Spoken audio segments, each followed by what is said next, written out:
Hello everyone, welcome back to my YouTube channel and I am Smriti Bhatia and I am back again with a new video, and the topic for today's video will be the hip joint. So in this video we will be studying about the anatomy of the hip joint and its articular surface, and in the next video we will be studying about the biomechanics of the hip joint. So let's begin.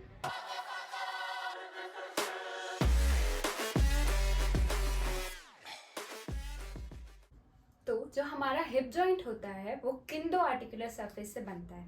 सबसे पहले हमारा pelvis होता है और फिर उसके बाद हमारी फीमर का हेड होता है। तो ये दोनों मिलके हमारा हिप जॉइंट बनाते हैं। ठीक है, तो सबसे पहले हम देखते हैं कि हमारा पेल्विस किन तीन से बनता है। जो हमारा पेल्विस होता है उसमें तीन बोन्स होती हैं, ilium, ischium and the pubis. हम लोग सिटिंग पोस्चर में सबसे ज्यादा वेट किस पे डाल के बैठते हैं? इशियम पर। ठीक है, इलियम, इशियम, प्यूबिस तीनों मिलकर हमारा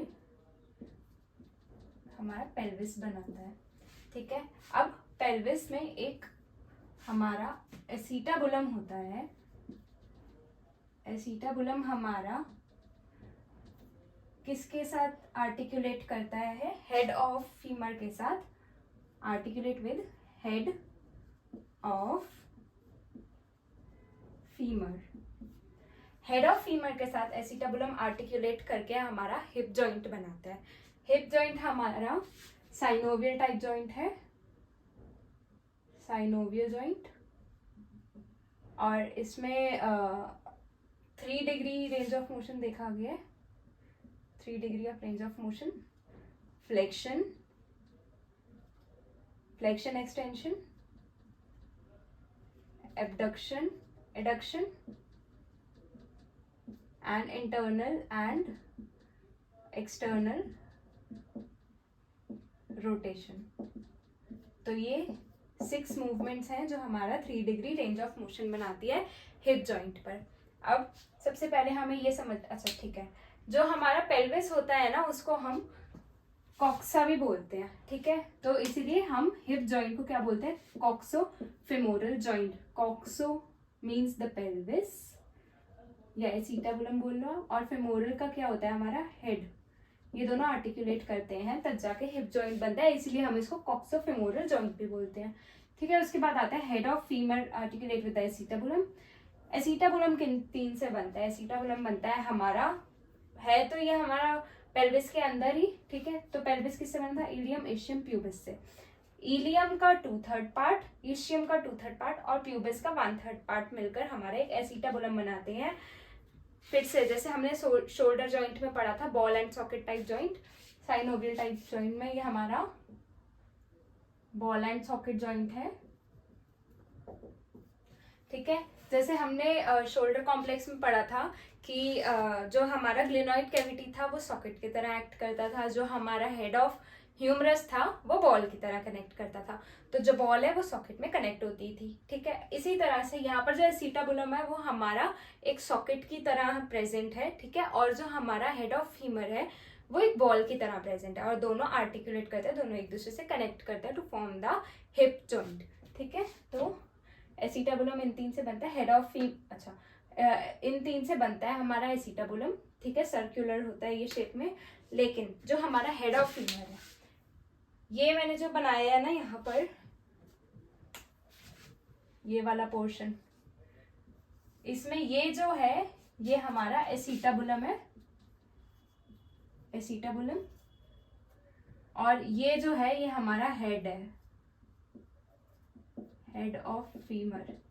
ठीक है, अब जो हमारा एसीटाबुलम होता है ना वो शॉर्ट होता है, छोटा होता है। शॉर्ट मतलब शॉर्ट नहीं, वो साइज में छोटा होता है, और जो हमारा हेड ऑफ फीमर है ये हमारा बड़ा होता है। ठीक है, तो अब अगर हमारा सॉकेट ही छोटा है तो उसमें हमारी बॉल कैसे अटैच हो सकती है? नहीं हो सकती। तो उस सॉकेट को डीपन करने के लिए, उस एसीटाबुलम को डीपन करने के लिए हमारे पास एक लेब्रम प्रेजेंट होता है। ठीक है, लेब्रम का काम क्या होता है? ये डीपन कर देता है हमारे एसीटाबुलम को। ठीक है, एसीटाबुलम को डीपन कर देगा ताकि जो हमारा हेड ऑफ फीमर है जो कि बड़ा है, मोर सर्कुलर है, एज कम्पेयर टू एसिटाबुलम, वो एसिटाबुलम में ढंग से फिक्स हो जाए और हिप जॉइंट की स्टेबिलिटी मेंटेन करे, हिप को हमारा स्टेबल कर दे। ठीक है, इसीलिए हमारा लेब्रम प्रेजेंट होता है। ठीक है, एसिटाबुलर लेब्रम बोलते हैं इसको। ग्लिनॉइड कैविटी में जब था, हमने शोल्डर जॉइंट में पढ़ा था, उसको हमने ग्लिनॉइड लेब्रम बोला था।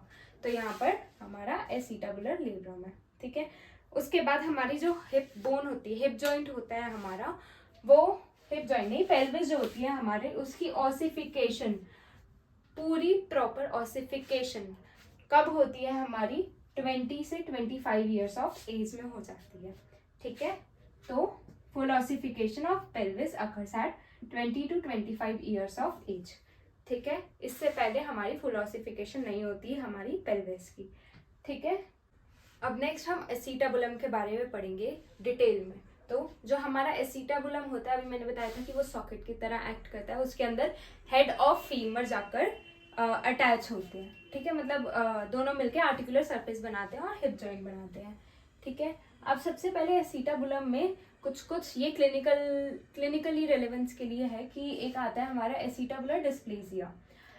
कॉक्सा या acetabulum means for the pelvis हम यूज कर रहे हैं। ठीक है, कॉक्सा वर्ड जो है वो हमारा एसिटाबुलम को ही डिनोट कर रहा है। ठीक है, एसिटाबुलर डिस्प्लेजिया में क्या होता है कि जो हमारा एसिटाबुलम होता है ना, वो बहुत ज्यादा शैलो हो जाता है। अब अगर हमारा सॉकेट ही शैलो हो गया तो फिर वो छोटा हो गया, तो फिर वो हेड ऑफ फीमर को कैसे अकोमोडेट कर पाएगा? नहीं कर पाएगा। तो उस वजह से क्या होगी? इंस्टेबिलिटी इंक्रीज हो जाएगी। This causes instability.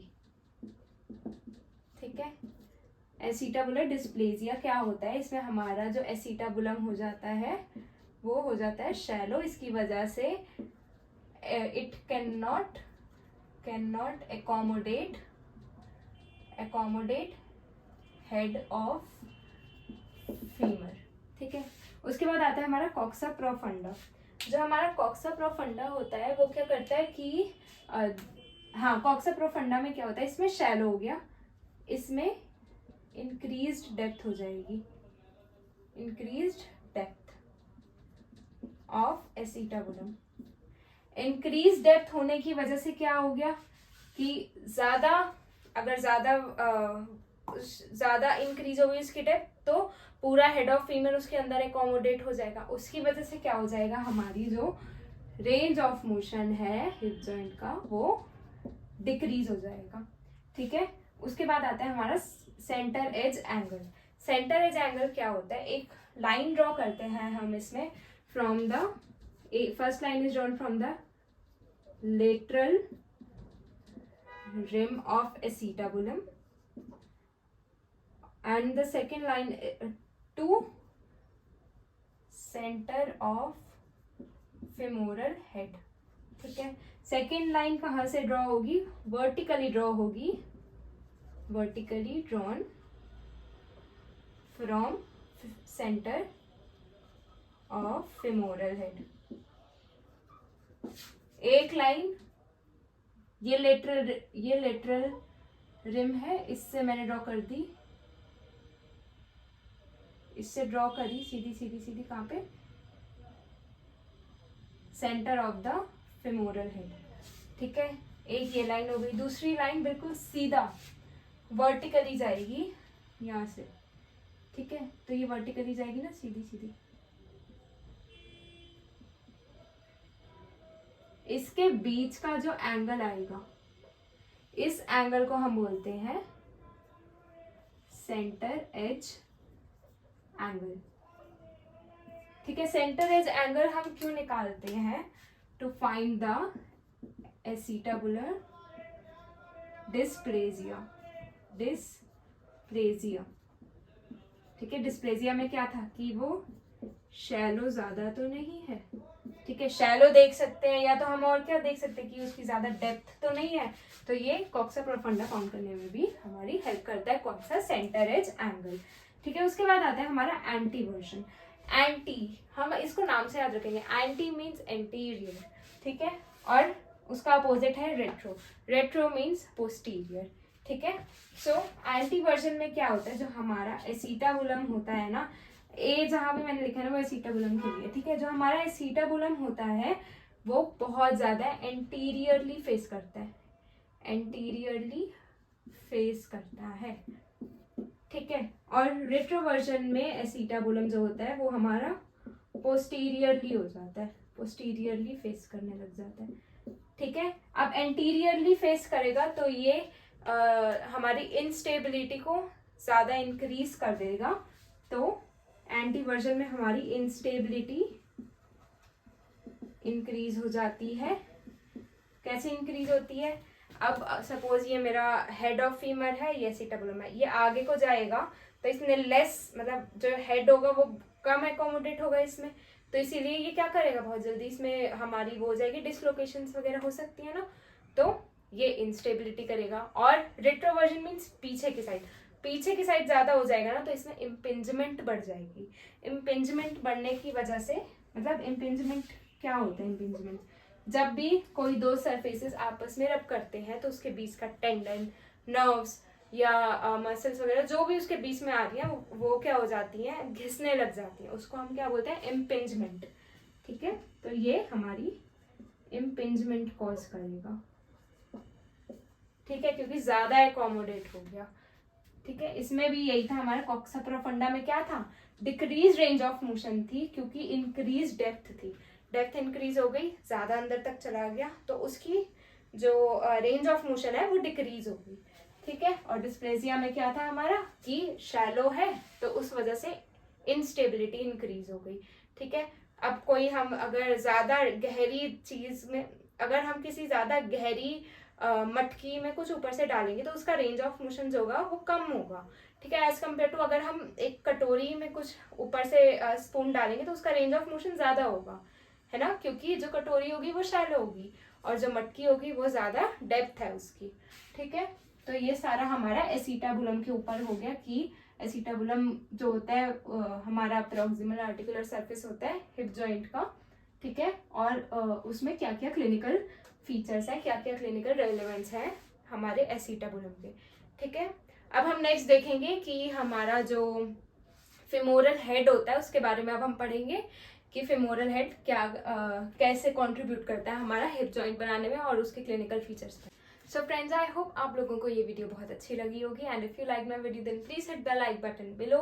If you are new to my channel then please subscribe and don't forget to press the bell icon, and in the next video we will be covering about the femoral head, and in the after that we will be starting with the biomechanics of the hip joint. And till then, keep studying, keep learning, don't forget to comment, and see you next time.